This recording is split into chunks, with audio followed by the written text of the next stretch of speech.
Republic of the Philippines, His Excellency Ferdinand R. Marcos Jr.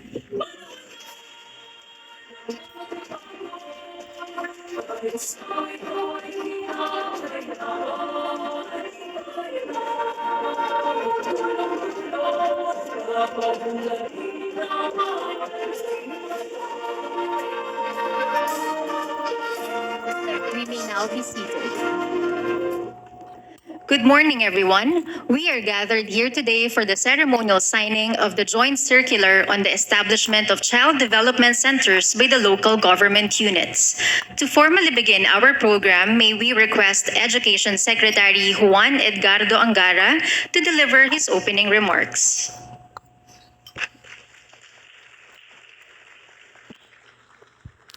Thanks.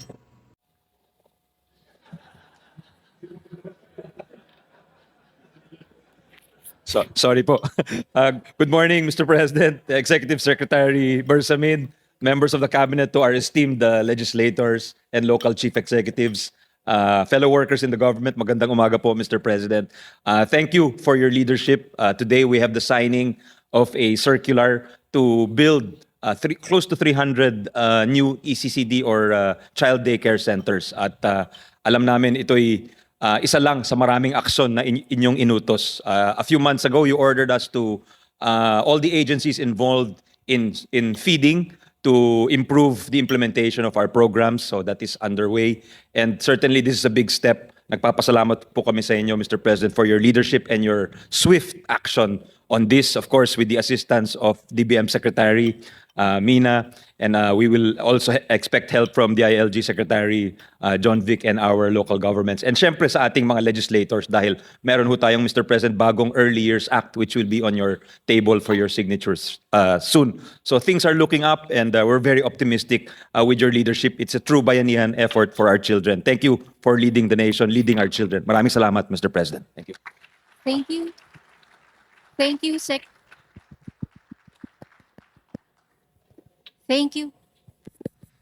Thank you, Secretary Angara.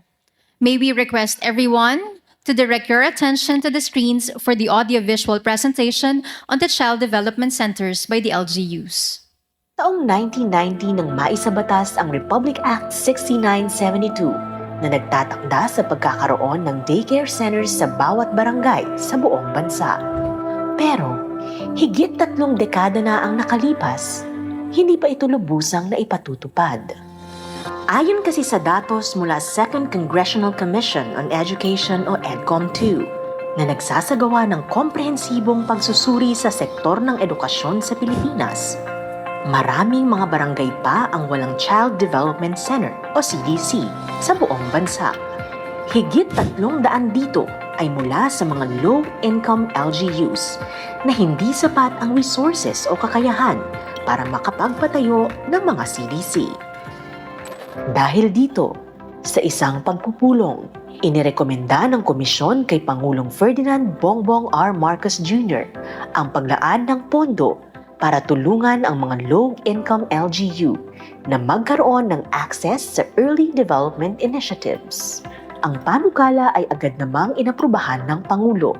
Ayon sa Pangulo, bukod sa pagpapalago ng ekonomiya, agrikultura at pagtugon sa inflation, kailangang pagtuunan ng pansin ang sektor ng edukasyon na tanging pag-asa para sa kinabukasan ng bansa.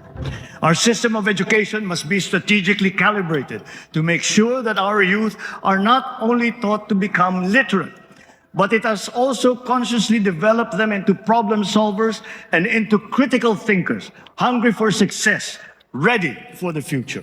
Bilang pagtalima sa kautusan ni Pangulong Bongbong Marcos, inaprubahan ng Department of Budget and Management sa pangunguna ni Secretary Amena Mina Pangandaman ang pagpapalabas ng 1 bilyong pisong budget para tugunan ang pangangailangan sa pagtatayo ng mga CDC.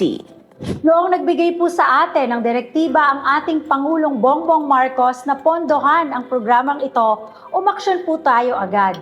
We fully support our President's vision of a government that helps secure the foundation of everyone's success, and that is education. We believe that establishing child development centers across the country is crucial to every Filipino child's overall well-being before they transition to school.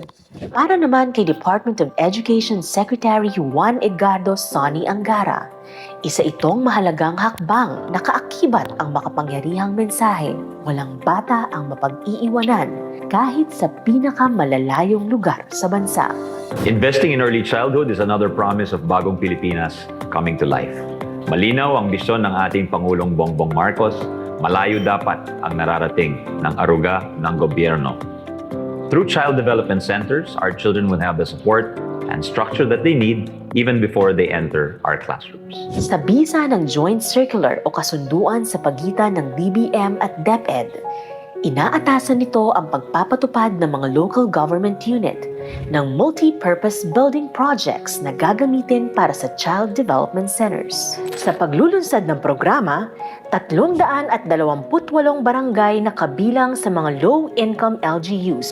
Sa bilang na ito, 89 barangays ang mula sa Luzon, 106 sa Visayas, at 133 naman sa Mindanao, kabilang na ang BARM. Ang pondo ay magmumula sa Local Government Support Fund, Financial Assistance to LGUs, sa ilalim ng Fiscal Year 2025 General Appropriations Act o GAA. Maaaring gamitin ang pondo sa pagtatayo, pagsasaayos o pag-rehabilitate, pagpapaganda at pagpapalawak ng mga multi-purpose buildings na magsisilbing CDCs. Sa pamamagitan ng mga CDC, may access ang bawat bata edad 4 na taon pababa na magkaroon ng oportunidad sa mga pasilidad na maghihikayat ng active play at simulation activities na makatutulong sa kanilang development o paglaki.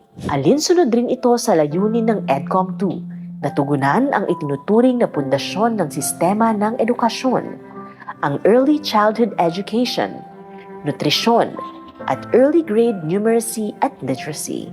Katuwang rin ng komisyon sa pagtataguyod ng child development centers, ang Commission on Higher Education, Department of Interior and Local Government, at Early Child Care and Development Council. Ang programa ay pagdalima sa itinakda ng konstitusyon at pangako ng gobyerno na gawing prioridad ang edukasyon sa bansa. Sa huli, maaasahan nating mas marami pang bata mula sa mahihirap na komunidad ang magkakaroon ng akses sa dekalidad na edukasyon sa pamamagitan ng pagtatatag ng Child Development Centers. Dahil ang pangako ng Bagong Pilipinas, bawat bata ay may magandang bukas. Kasama ng buong puwersa ng pamahalaan, tutuparin po namin ang pangako na walang Pilipinong may iwan sa ating paglalakbay patungo sa isang bagong Pilipinas.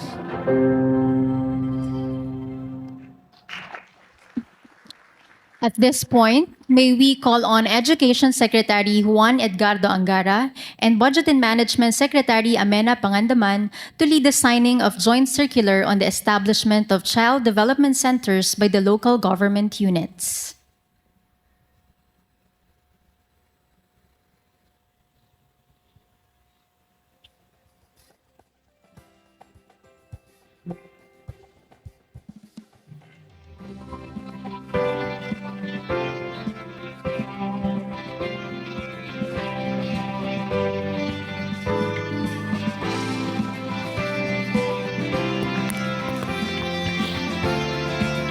Congratulations, DepEd and DBM.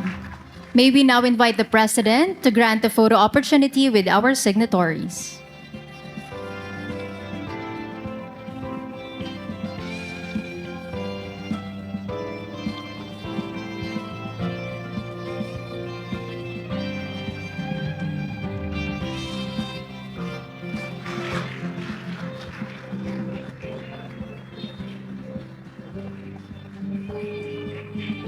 Thank you.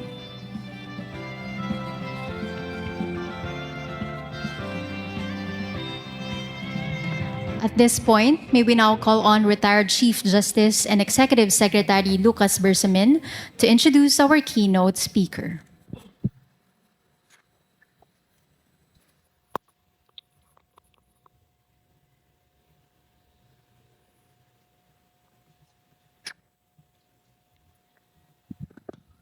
Ladies and gentlemen, the President of the Republic of the Philippines, His Excellency Ferdinand R. Marcos Jr. Thank you to Executive Secretary, former Chief Justice Luke Bersamin, for your introduction. Please take your seats.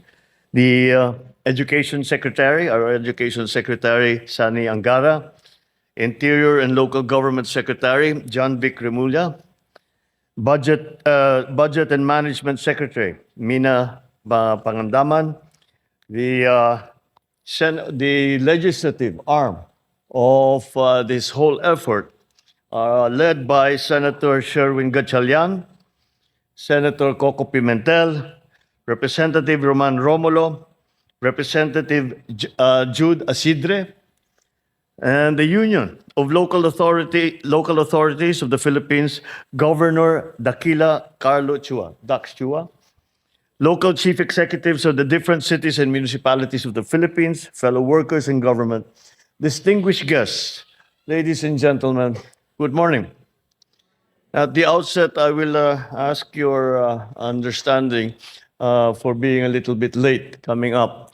I was downstairs doing a book reading for 3 to 5 year olds in commemoration of what we are doing here. And I have to admit, I was having too much of a good time, so I actually asked if I could just stay there all day. But apparently the duties call. But nonetheless, it's always a joy to see the palace filled with a new energy, with a new laughter, the curiosity of children, as I'm sure you understand. Sometimes the palace is a very serious, very formal place. And when children come in, it reminds us what we are doing, why we are doing what we are doing. Earlier, I read a story entitled Ang Limang Tuta to these children, written by Eugene Y. Ebasco, illustrated by Almar Denso. It's a heartwarming tale about kindness and compassion for animals, showing us that no one is too young to make a difference in someone's life. I unfortunately probably made a mistake by bringing 2 of my dogs and losing my audience immediately. 3 to 5 year olds are not the easiest audience to keep anyway. And I immediately brought my own distractions. And that's why you will have to excuse my trousers are full of shedded hair of our toys downstairs. But now let me tell you another story.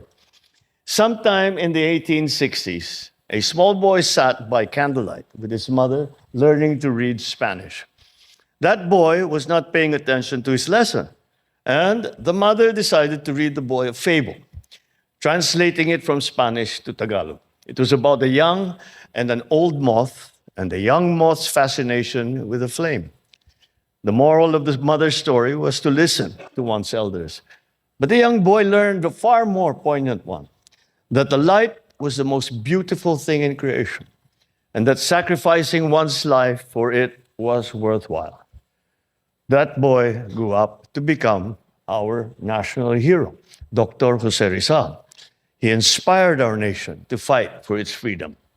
This story also emphasizes the importance of reading in building the educational foundation of our children.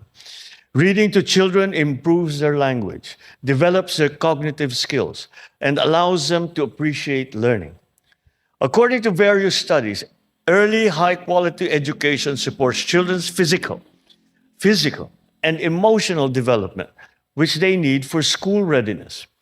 In 1990, Congress passed Republic Act number 6972, which required each barangay to have at least one child development center. However, due to limited resources, the Early Childhood Care Development, or ECCD Council, reported that as of March this year, 3,800 barangays in the country have yet to have CDCs. Too many children do not have the structured care that they need in their formative years. These challenges have been accumulating for the past 30 years, cannot be solved overnight. But that does not mean we should not begin. It should no longer be the case. Today we gather with one goal, to create a better and brighter future for our children. Today, our agencies are working hard to make our education system right for our students. Last 4th March, I directed the DBM to prioritize and to fund the establishment of Child Development Centers, or CDCs, especially in the more remote barangays of Mindanao and other low-income municipalities. Our local government units will now shoulder additional costs as part of their counterpart obligation to complete the project. Sa pamamagitan ng suporta natin sa mga lokal na pamahalaan na may limitadong kakayahan na magtayo ng sarili nilang CDC, mapapabuti natin ang edukasyon ng mahihirap nating mga kababayan. These CDCs are venues for the implementation of early childhood care and development center programs and services, especially the early learning programs and family support program. Sa mga center na ito, maaaring makapaglaro, makapagbasa, at makapag-aral ang ating mga kabataan. It can also be used as a resource center for developmentally appropriate learning materials and a laboratory for conducting research, data gathering, and innovations about early childhood. Sa pamamagitan ng mga CDC, magkakaroon ng maayos na pundasyon ng ating mga anak na siya namang magpapatibay sa pundasyon ng ating bansa. For this year, we have identified 328 low-income barangays that will now be provided with funding for them to access early childhood development initiatives. Of this number, 89 will be in Luzon, 106 will be in the Visayas, 133 in Mindanao, including BARM. However, CDC is just a piece of the puzzle. We must ensure that the foundations for the full development of our children are met. We are providing the first 1,000 days cash grant under the Pantawid Pamilyang Pilipino program that aims to improve children's health, nutrition, and development during the first 1,000 days of life. This ensures that our youth are on the right track towards proper cognitive development. I am glad to report that as of February of 2025, more than 68,000 households nationwide have received the F1KD grants, and we intend to reach even more. We are also pursuing the supplementary feeding program, the school-based feeding program, which work together to provide our children with at least one nutritional meal for their daily endeavors. In addition, we have implemented the Walang Gutom program. This gives 3,000 pesos in food credits monthly to the nation's most vulnerable families. My fellow Filipinos, we recognize that education goes beyond what happens just inside the classroom. The government continues to find ways to support our children so they can grow, they can thrive and reach full potential. Through health and community programs, we remain committed to helping them become productive members of our society. The Nigerian proverb, "It takes a village to raise a child," emphasizes the importance of a whole of society approach in giving our children the tools they build to face their future. To our LGUs, we need your full commitment to ensure the success of the project.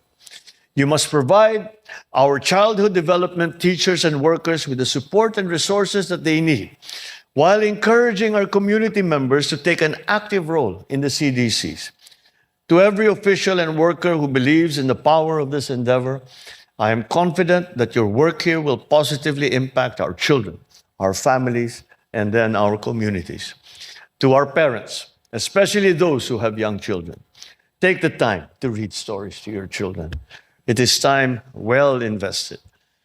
It may be a small step, but it is a crucial one in looking after those who will inherit our motherland. Sa ating lahat, ipakita natin sa ating kabataan ang pagiging bagong Pilipino, disiplinado, mahusay, at mahal ang bayan. Let us carry on with our work so that every child can grow up knowing that they are valued, knowing that the hands that guide them belong to the ones who are unyielding in their love for this country.